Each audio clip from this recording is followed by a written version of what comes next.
Hello बच्चों, good morning. My name is Sonu Kumar Maurya. भाई, हमने पिछले सेशन में आपको सेक्शन 53, सॉरी, हाँ 63 एंड 64 करा दिया था। ठीक है, 63 एंड 64 कंप्लीट करा दिया था। इसमें आपको क्या करना था भाई? बोनस इशू की बात की थी। बोनस इशू करते हैं। ठीक है। और 64 में हमने बताया था भाई, आपने जो भी शेयर कैपिटल में चेंजेस किया है उसको आरओसी को बताना है। ठीक है ना? तो इसमें आरओसी को बताने के लिए हमने पढ़ा था, ठीक है, प्रोविजंस के बारे में। और यदि आप क्या नहीं करते हो, आरओसी को नोटिस नहीं देते हो, तो उसमें पेनल्टी आपको क्या लगेगी, ये बात किए थे। ठीक है। चलो, अब आगे हम लोग अगला सेक्शन देखेंगे। सेक्शन है आपका 66। ठीक है। चलो, रिडक्शन ऑफ शेयर कैपिटल। देखो भाई, रिडक्शन ऑफ शेयर कैपिटल का मतलब क्या होता है? आप बाई बैक करके भी शेयर कैपिटल का रिडक्शन कर सकते हैं। ध्यान से सुनो। जब आप किसी कंपनी में क्या होता है बेटा, शेयर इशू होता है, ठीक है ना? शेयर इशू किया जाता है तो इस केस में क्या होता है भाई, कंपनी का शेयर कैपिटल इंक्रीज होता है। ठीक है। क्योंकि भाई कंपनी के शेयर लोग, पब्लिक क्या करेगी, सब्सक्राइब करेगी। और सब्सक्राइब करेगी तो क्या देगी कंपनी को? कैपिटल देगी। तो शेयर कैपिटल आपका क्या हो जाएगा? इंक्रीज हो जाएगा। अब हम लोग क्या पढ़ रहे हैं? Reduction of share capital. ठीक है ना? तो रिडक्शन ऑफ शेयर कैपिटल, आपने जो शेयर इशू किया है उसको बाई बैक कर लो। क्या कर लो बेटा? बाई बैक कर लो। ठीक है। तो आपको एक बाई बैक करने का हमने, ये अभी हमने नहीं पढ़ना। ठीक है। और तरीके क्या हो सकते हैं शेयर कैपिटल को रिड्यूस करने के? ठीक है ना? तो चलो देखते हैं भाई। सबसे पहले आप शेयर कैपिटल का रिडक्शन हम लोग पढ़ेंगे क्या होता है।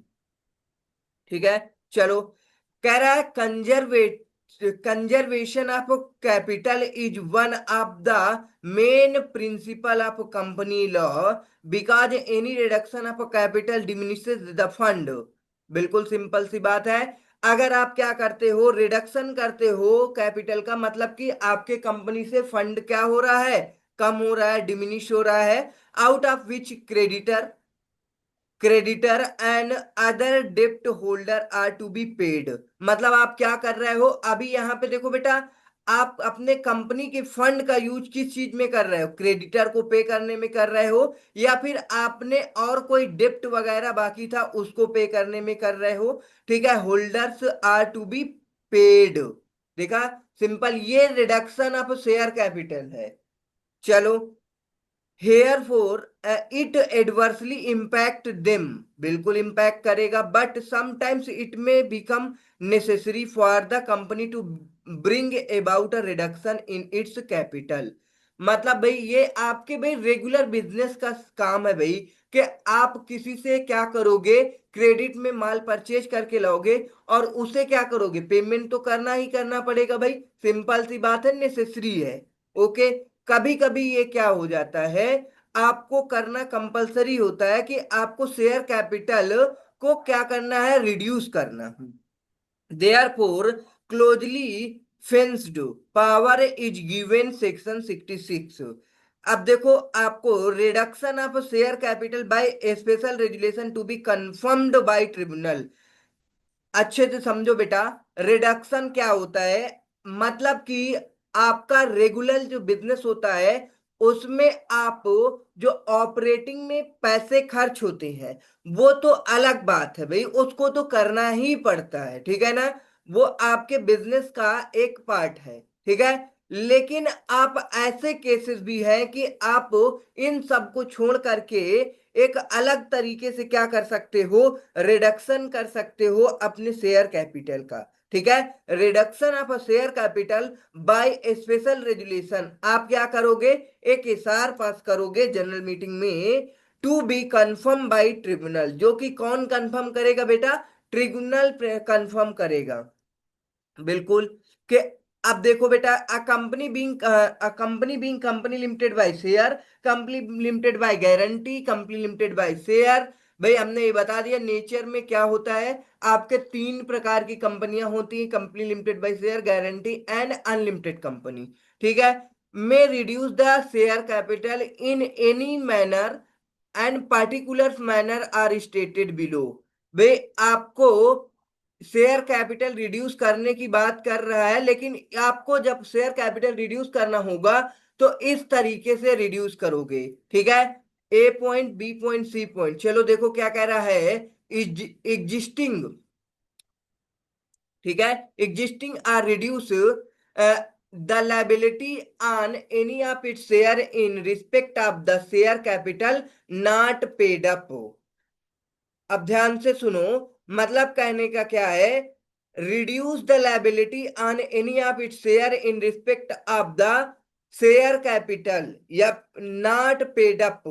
आर, या फिर आपने क्या किया है, भाई कोई आपकी लाइबिलिटी जो कि आपने पे नहीं किया, तो अब उसको पे करोगे, सिंपल सी बात है, तो आपकी शेयर कैपिटल क्या हो जाएगी, रिड्यूस हो जाएगी। फिर बी पॉइंट में देखो, cancel any paid up share capital which is lost और is unrepresented by any available assets. कल हमने बताया था बेटा कि क्या होता है, शेयर इशू होता है क्या, कैश में। ठीक है, अदर देन कैश यदि इशू किया गया है। ठीक है, ये देखो, कोई अवेलेबल असेट है जो कि आपको असेट पे कोई क्या किया गया है, शेयर इशू किया गया है, बाद में वो असेट क्या हो रही है बेटा, लास्ट हो जा रही है, खत्म हो गई, या फिर जिस शेयर होल्डर को असेट के बदले में शेयर इशू करने की बात की गई है, बाद में वो प्रेजेंट नहीं किया।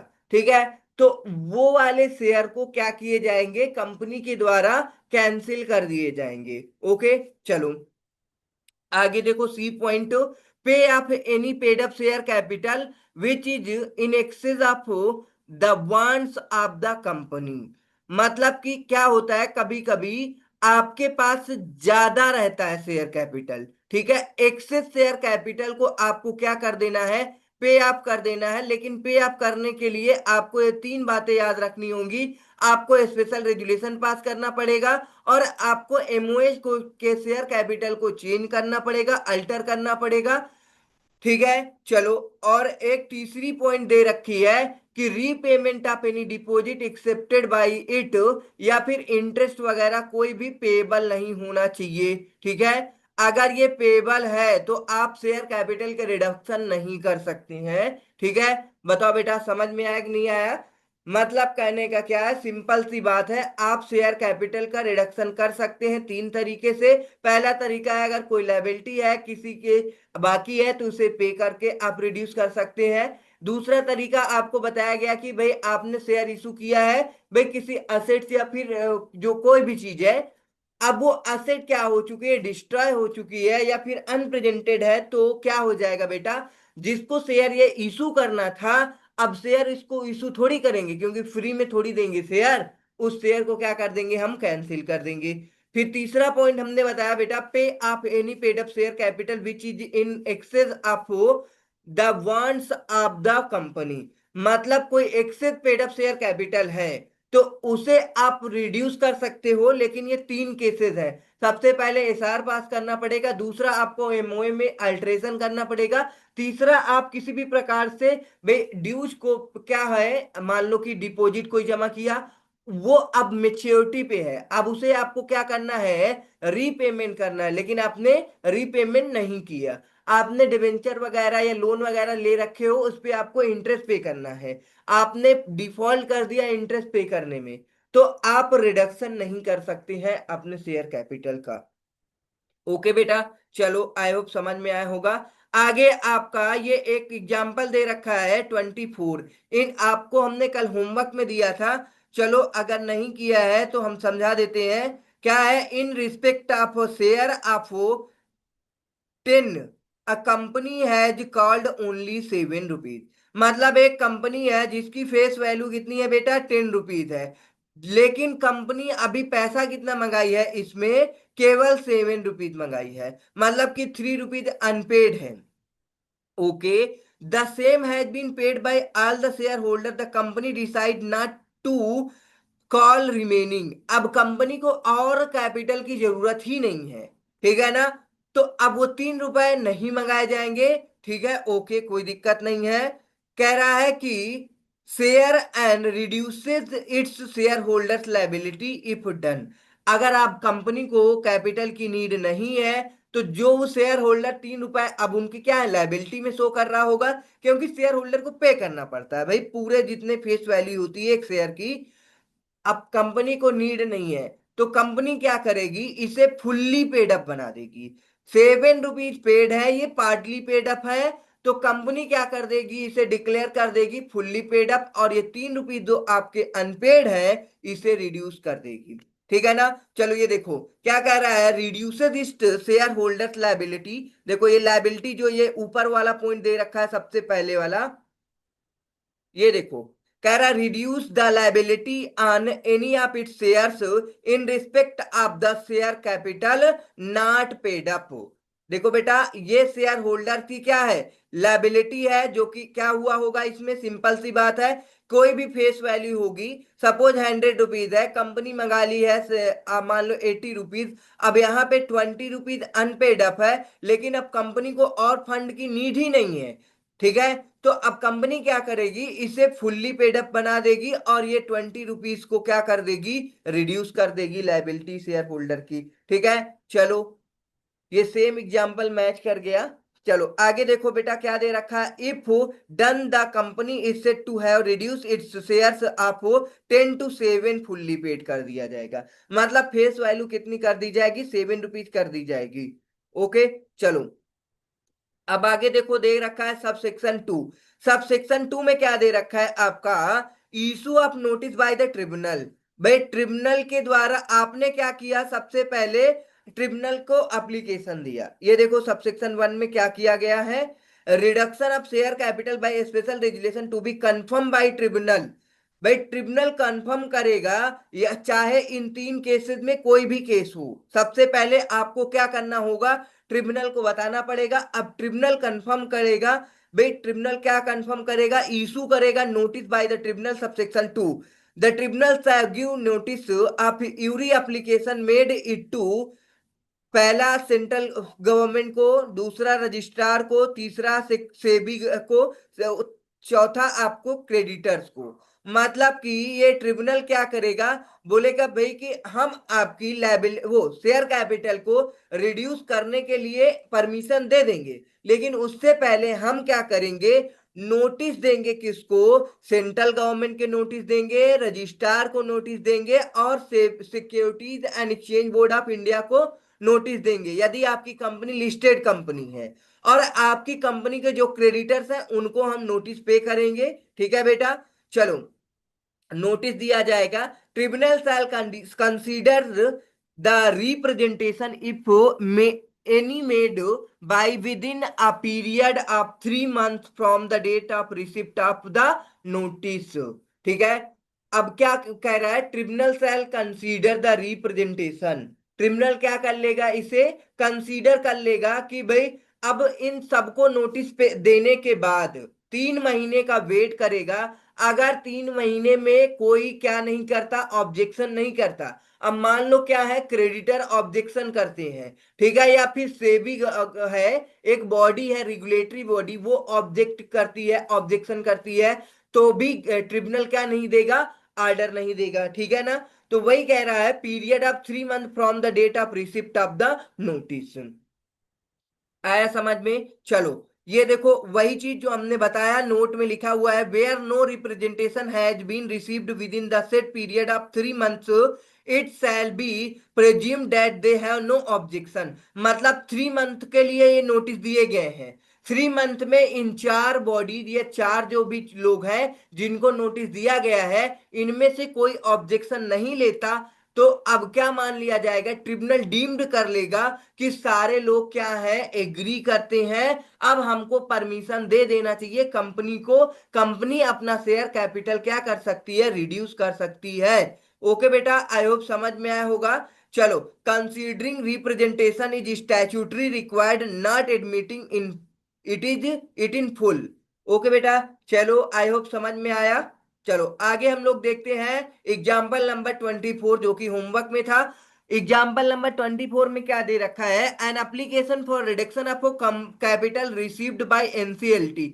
वही ट्रिब्यूनल को हम लोग क्या बोलते हैं, एनसीएलटी बोलते हैं। अब एनसीएलटी को क्या रिसीव हुआ है बेटा, एक एप्लीकेशन रिसीव हुई है किसी कंपनी की, जो कंपनी क्या करना चाहती है, अपना शेयर कैपिटल रिड्यूस करना चाहती है। अब एनसीएलटी सपोज ये है, एनसीएलटी को क्या मिला है, एप्लीकेशन मिला है 22 नवंबर 2022 को। Okay, from unlisted company. देखो बेटा, अगर आपकी लिस्टेड कंपनी होती तो अब यहां पे ट्रिब्यूनल नोटिस किसको देता, सेबी को देता। अब यहां पे अनलिस्टेड है तो सेबी को नोटिस देने की जरूरत नहीं है। ओके, कोई दिक्कत नहीं है। He send notice of such application to concerned RD, ठीक है, आरओसी, ठीक है, आरओसी को भी देगा, as well as to creditor, किसको, क्रेडिटर को, जो कि हमने ऊपर बताया था। लेकिन यहां पे किसको नहीं दिया जाएगा बेटा, मतलब कि आपकी ये सेबी को नहीं दिया जाएगा, क्योंकि यहां पे क्या है, एग्जाम्पल में हमारा अनलिस्टेड कंपनी है, ठीक है ना। आरडी आपको समझ नहीं आया होगा, रीजनल डायरेक्टर आरडी। एंड उसके बाद आरओसी, आपको पता है हर एक स्टेट में अगर आपकी कंपनी जिस स्टेट में है उस स्टेट में एक क्या होगा, आरओसी होगा, ठीक है, registrar of a company, as well as to creditors, company के क्रेडिटर्स को नोटिस दिया जाएगा। कब दिया गया है नोटिस बेटा, 28 नवंबर 2022 को, मतलब एप्लीकेशन 22 नवंबर को मिला। और अब ये ट्रिब्यूनल क्या कर रहा है, 28 नवंबर को क्या कर रहा है, नोटिस दे रहा है। ओके, अब ये कितने दिन का वेट करेगा बेटा, 3 मंथ का वेट करेगा। 3 मंथ में अगर किसी ने ऑब्जेक्शन लिया कि भाई रिडक्शन नहीं करना है, ठीक है, तो ठीक है, अब ट्रिब्यूनल क्या नहीं देगा, कंपनी को ऑर्डर नहीं देगा कि आप रिडक्शन कर लो शेयर कैपिटल का। अगर 3 मंथ में कोई भी नहीं ऑब्जेक्शन किया तो भी ट्रिब्यूनल क्या करेगा, ऑर्डर पास कर देगा कंपनी को कि जाओ कंपनी, आप क्या कर सकते हो, अपना शेयर कैपिटल रिड्यूस कर सकते हैं। Okay, notice to RD and ROC send in registered post which reached to them on 1 December, okay, 2022। Hence in given case RD and ROC can make representation till 28 February 2023। अब देखो बेटा, यहाँ पे आपका 28 नवंबर से लेकर के 28 दिसंबर आ जाएगा, एक महीने। दिसंबर के बाद जनवरी आ जाएगा, ठीक है, जो कि चेंज हो जाएगा 2023 में। कितने महीने हुए, एक महीने, 2 महीने। अब उसके बाद जनवरी से 28 फरवरी तक क्या हो जाएगा, 3 महीने हो जाएगा। ओके, तो वही कह रहा है कि if any representation made further thereafter, tribunal is not bound to consider that. अगर कोई ऑब्जेक्शन लेता है तो ट्रिब्यूनल भाई क्या नहीं करेगा, इसे कंसीडर बाउंड नहीं करेगा। अगर कोई रिप्रेजेंटेशन या कोई भी कुछ भी ऑब्जेक्शन नहीं करता तो ट्रिब्यूनल क्या कंसीडर कर लेगा कि लोगों को क्या करना है, एग्री है, लोग क्या कर रहे हैं, रिप्रेजेंटेशन नहीं दिए हैं लेकिन फिर भी ये एग्री कर रहे हैं। अब कंपनी को ऑर्डर पास कर दिया जाएगा कि अपना शेयर कैपिटल क्या कर लो, रिड्यूस कर लो आप। तो ऑर्डर ऑफ अ ट्रिब्यूनल, अब देखो बेटा, अब हम लोग सबसेक्शन 3 में देखेंगे। जैसे ही वो 3-4 लोग जो अभी ऊपर आपने पढ़ा, कोई ऑब्जेक्शन नहीं लेते तो वो 3 महीने बाद क्या कर देगा, ट्रिब्यूनल आपको ऑर्डर देगा। यू आर अ कंपनी, आपको क्या मिलेगा, ऑर्डर मिलेगा। आप क्या कर सकते हो, अपने शेयर कैपिटल को रिड्यूस कर सकते हो, ठीक है ना। The tribunal may make an order confirming the reduction of share capital on such terms and conditions as it deems fit only if it is satisfy that. अब ध्यान से सुनो बेटा, क्या किया जाएगा, the tribunal may make an order confirming the deduction of share capital on such terms and condition. अब ये कुछ टर्म्स एंड कंडीशन देगा, ठीक है, इट डीम्स फिट ओनली, यदि ये सारी चीजें फिट होती हैं, ठीक है, इफ इट इज सेटिस्फाइड, तो क्या हो जाएगा बेटा, क्या क्या सेटिस्फाई करने की बात कर रहा है, देखो ए पॉइंट में क्या क्या चीज दे रखा है और बी पॉइंट में। अगर ये सारे सारे कंडीशन सेटिस्फाई कर लेते हैं तो कंपनी को ऑर्डर मिल जाएगा शेयर कैपिटल रिडक्शन करने का, ठीक है। चलो, क्या क्या है, पहला द डेप्ट or claim of every creditor of a company has I been either discharge, मतलब आपने किसी से लोन लिया हो या फिर किसी ने से आपने क्रेडिट पे गुड्स परचेज किए होंगे, उनको आपने क्या किया है भाई बताओ। द डेप्ट or claim of every creditor of company has been either discharge कर दिए हो, डिटरमाइंड हो, या फिर हैज बीन सिक्योर्ड हो। वो क्रेडिटर क्या होने चाहिए, सिक्योर्ड होने चाहिए। हिज कंसेंट इज ऑब्टेन होना चाहिए। या तो क्या कर दो उसे भाई, सिंपल सी बात है, उसका सारा डिप्ट वगैरह पे कर दो, काम खत्म। या फिर क्या कर सकते हो, डिटरमाइंड होना चाहिए, मतलब उनको पता होना चाहिए कि आप शेयर कैपिटल रिड्यूस कर रहे हो। तीसरा पॉइंट आपको हैज बीन सिक्योर्ड, वो क्या हो, सिक्योर्ड है। मतलब जैसे कि आपको पता है कोई कंपनी क्या लेती है, सपोज किसी से लोन लेती है, तो कोई ऐसे लोन नहीं देता है कंपनी को, ठीक है ना, वो कोई सिक्योरिटी मांगेगा, तो वो सिक्योर्ड लोन होता है। तो समझ में आया कैसे सिक्योर्ड होगा। चलो, हिज कंसेंट इज ऑब्टेन्ड, अगर ऐसा कुछ नहीं है तो आपके जो क्रेडिटर है या फिर जो भी है डेप्ट होल्डर है, उसको बुला कर लाओ, वो कंसेंट देगा, तब हम आपको क्या देंगे, ऑर्डर पास करेंगे शेयर कैपिटल को रिड्यूस करने का। चलो बी पॉइंट में देखते हैं बेटा। बी पॉइंट में आपको क्या दे रखा है, the accounting treatment propose by the company for such reduction is in conformity with the accounting standards.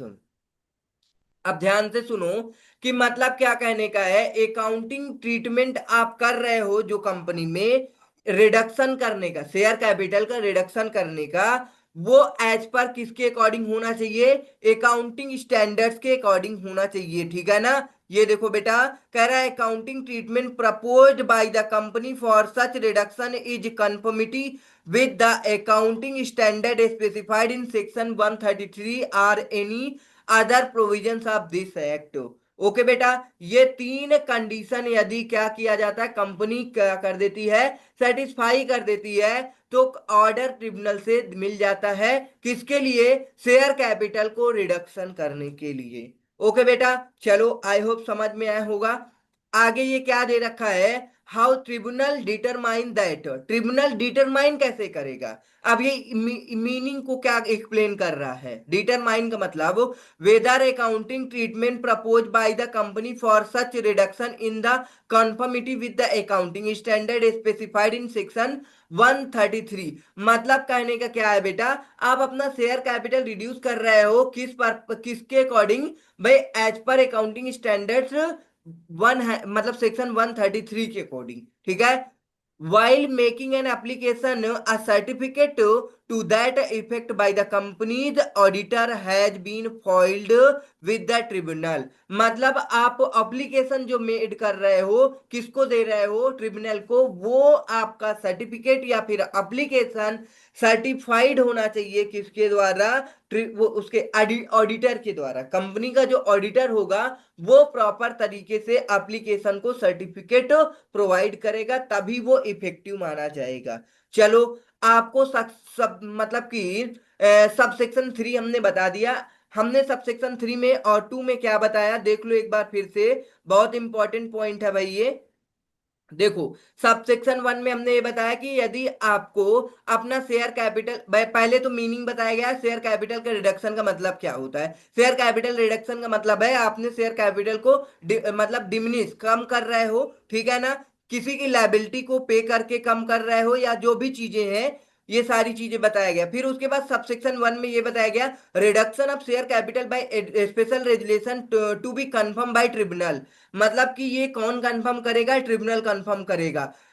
किस तरीके से आप कह सकते हो, ये तीन तरीके हैं जो कि आपको शेयर कैपिटल रिड्यूस करने के लिए भाई क्या करेगा, ट्रिब्यूनल कंफर्म करेगा, ठीक है। ये तीन तरीके हमने बताए। उसके बाद नोटिस जाएगी भाई, देगा ट्रिब्यूनल। अगर कोई ऑब्जेक्शन नहीं करता सबसेक्शन 2 में, तो ट्रिब्यूनल की तरह से क्या हो जाएगा बेटा, कंफर्म हो जाएगा, और वो ऑर्डर पे कर देगा, ऑर्डर पास कर देगा। किसको बेटा ऑर्डर पास करेगा, कंपनी को। कंपनी क्या कर लेगी भाई, सिंपल सी बात है, इस ऑर्डर को फॉलो करेगी, लेकिन उससे पहले ट्रिब्यूनल ऑर्डर देने से पहले ये दो कंडीशन बोलेगा कि आपके कंपनी को सेटिस्फाई करना होगा। पहला तो आपके जो डेप्ट और जो भी है क्रेडिटर वगैरह है, उनको आप डिस्चार्ज करके आओ, डिटरमाइन करके आओ एज पर अकाउंटिंग स्टैंडर्ड्स के अकॉर्डिंग, या फिर सिक्योर्ड हो, या फिर वो क्या होने चाहिए बताओ, कंसेंट उनसे ऑब्टेन करो। अकाउंटिंग ट्रीटमेंट एज पर होना चाहिए अकाउंटिंग स्टैंडर्ड्स के अकॉर्डिंग, जब आप क्या कर रहे हो, अपना रिडक्शन कर रहे हो किसका, शेयर कैपिटल का। ठीक है, चलो अब हम लोग बढ़ेंगे सब सेक्शन 4 की तरफ। Publication of order of confirmation of tribunal. अब पब्लिकेशन भी करना पड़ेगा जब ऑर्डर किससे मिलेगा बेटा, ट्रिब्यूनल से मिलेगा शेयर कैपिटल रिड्यूस करने का। ठीक है ना, सबसेक्शन 4 में अब ऑर्डर मिल जाएगा भाई, सारा सब कुछ हो गया। ठीक है, अब ऑर्डर मिलेगा, the order of confirmation of the tribunal of share capital by the tribunal shall be published by the company in such manner, in such manner as the tribunal may direct. मतलब ये कह रहा है कि order of confirmation of the reduction, reduction का order या confirmation हो जाएगा जैसे ही शेयर कैपिटल का बाय द ट्रिब्यूनल के द्वारा, shall be published by the company, या तो कंपनी इसे क्या कर सकती है, पब्लिश कर देगी कि भाई हमें क्या मिल चुका है, ऑर्डर मिल चुका है शेयर कैपिटल को रिड्यूस करने का। ठीक है, in such manner as the tribunal may direct, या फिर ट्रिब्यूनल डायरेक्ट पब्लिक में क्या बता देगा भाई, कह देगा कि हमने इस कंपनी को शेयर कैपिटल रिड्यूस करने के लिए ऑर्डर पास कर दिया है। ठीक है, चलो ओके। अब क्या कह रहा है, delivery of certified copy of order of tribunal to registrar. अब देखो सबसेक्शन 5 क्या कह रहा है, जैसे ऑर्डर मिल जाता है ट्रिब्यूनल के द्वारा, उसके द्वारा जो ऑर्डर आएगा, ऑर्डर का सर्टिफिकेट होगा, कॉपी होगा, उसे आपको किसको देना पड़ेगा, रजिस्ट्रार को देना पड़ेगा। With in 30 days of the receipt of the copy of the order. मतलब कंपनी को जैसे ही ऑर्डर मिलता है, उसके कितने दिन में बेटा, 30 डेज में, याद रखना कितने दिन में बेटा, 30 डेज में आपको क्या करना होगा, the company shall deliver to the registrar. मतलब उस ऑर्डर सर्टिफिकेट को या कॉपी को किसको डिलीवर करना पड़ेगा, रजिस्ट्रार को। A certified copy of the tribunal order and minutes approved by the tribunal showing the amount of share capital. उसमें क्या लिखा होगा बेटा, शेयर कैपिटल का कितना आप रिडक्शन करोगे वो अमाउंट लिखा होगा।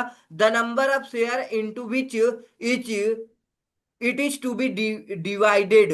मतलब कि अब ध्यान से सुनो, नंबर ऑफ शेयर्स भी होंगे कि आप कितने नंबर ऑफ शेयर्स को डिवाइड करके या जो भी करके, अब ऊपर हमने बताया था कि स्प्लिट भी कर सकते हो, या फिर आप शेयर कैपिटल को मतलब फेस वैल्यू को बढ़ा भी सकते हो। तो ये सारा सब कुछ है तो उसमें लिखा रहेगा। ठीक है, the number of share into which it is to be divided. आगे आपका 3 पॉइंट क्या दे रखा है, the amount of each shares, मतलब हर एक शेयर्स में कितना अमाउंट रिसीव होगा। उसके बाद आपका the amount if any at the date of registration deemed to be paid up on each share. ठीक है ना, देखो ध्यान से सुनो, कितना शेयर कैपिटल रिड्यूस करना है ट्रिब्यूनल के द्वारा जो मिलेगा वो अमाउंट लिखा होगा। उसके बाद नंबर ऑफ शेयर्स लिखे होंगे, कितना अमाउंट आप हर एक शेयर से रिसीव करोगे, ये सारा सब कुछ आपको लिखा जाएगा। ठीक है, registrar on receipt shall register the same and issue of certificate to that effect. जैसे ही किसको, आरओसी को ये मिलता है कॉपी, आरओसी क्या करेगा, इसे सर्टिफाइड कर देगा, certificate to be the effect, इसे इशू कर देगा। ठीक है, चलो अब आगे एक्सेप्शन दे रखा है टू बाई बैक। भाई देखो बाई बैक के द्वारा भी शेयर कैपिटल रिड्यूस होता है, हमने अभी ऊपर बताया था भी जब हम स्टार्ट कर रहे थे, लेकिन ये जो तरीका है वो अलग है और ये बाई बैक एकदम अलग है। ठीक है ना, बाई बैक आपको सेक्शन 68 में पढ़ाया जाएगा जो कि आगे हम लोग पढ़ेंगे। चलो, nothing in this section shall apply two by back of its own securities by a company under section 68। ठीक है बेटा, चलो आगे देखेंगे sub section 7। No liability of a members. A member, whether in past or present, shall be liable to pay the amount call or contribution maximum up to difference, if any, between the amount deemed to have been paid on his share and the nominal value reduced. हमने जो ऊपर example लिया था बेटा, उसकी face value कितनी थी, 10 rupees थी। ठीक है, फेस वैल्यू कितनी थी, 10 रुपीज थी। इसमें से 7 रुपीज रिसीव कर लिया गया था कंपनी के द्वारा, भाई कॉल कर लिया गया था। अब भाई कितना अनपेड था, 3 रुपीज, लेकिन बाद में कंपनी को पैसा नहीं चाहिए, तो जो 3 रुपए शेयर होल्डर की लाइबिलिटी है बेटा, उसे रिड्यूस करके इसकी फेस वैल्यू कितनी बना दी गई है, 7 रुपीज कर दी गई है। वही पॉइंट यहां भी लिखा हुआ है। चलो, no liability of a member, subsection 7। अब आगे हम लोग पढ़ेंगे, in case where creditor is entitle to object but was not included in the list of creditors. कह रहा है in case where creditors is entitled to object, मतलब क्या होता है, क्रेडिटर ऑब्जेक्ट करने के लिए इंटाइटल्ड होता है, but was not included in the list of creditor, लेकिन उसका भाई लिस्ट में क्रेडिटर में नाम ही नहीं है। कभी कभी क्या होता है, आप अपने क्रेडिटर का नाम लिस्ट में डालते ही नहीं है, लेकिन वो क्या है, इंटाइटल्ड होता है कि आप पे क्या ले, वो ऑब्जेक्शन ले यदि आप किसी भी प्रकार का उसके राइट को इफेक्ट करते हो। किसके राइट को बेटा, क्रेडिटर्स के राइट को। ठीक है, तो अब उसके केस में क्या होगा, देखो बेटा, sub section 8।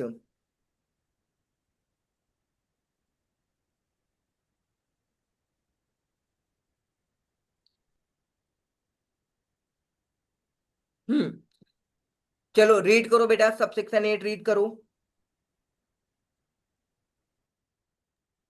If a reduction of a share capital took place and where a creditor is entitled to object to a reduction of share capital, but his name and interest, his debt or claim on company not entered on the list of creditors either because of हम्म,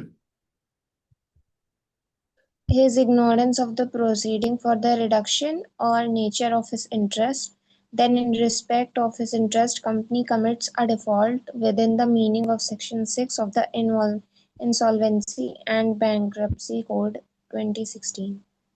अब देखो बेटा, क्या होता है, कभी कभी हम अपने कंपनी के जो क्रेडिटर की लिस्ट होती बेटा, उसमें से एक कोई क्रेडिटर का नाम है, हमने उसमें हटा रखा था। ठीक है ना।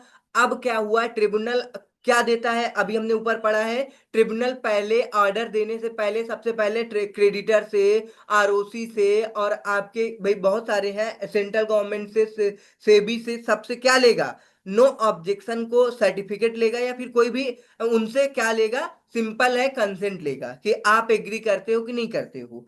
तो अब आपने उन क्रेडिटर्स की लिस्ट में से एक क्रेडिटर का नाम ही हटा रखा था। ठीक है ना। If a reduction of share capital to place and where a creditor is entitle to object to a reduction of share capital but his name and interest in his डेप्ट or claim on company not entered in the list, अब creditor either because आप किस वजह से, his ignorance of the proceedings for reduction or nature of his interest or डेप्ट or claim, then in respect of his interest of company commits a default.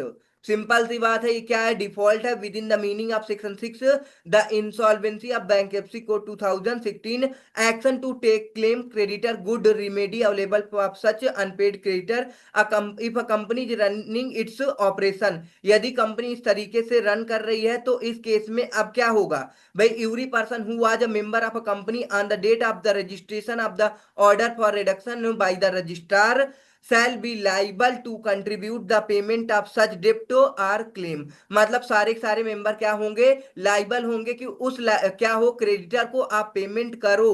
ठीक है, उस liability को आप मीट करो, but not exceeding the amount which he would have been liable to contribute if the company has commenced wind up on the day immediately before the said date। यदि अगर आप लोग उसकी लाइबिलिटी को meet नहीं करोगे, तो आपकी कंपनी को वाइंड अप का ऑर्डर दे दिया जाएगा।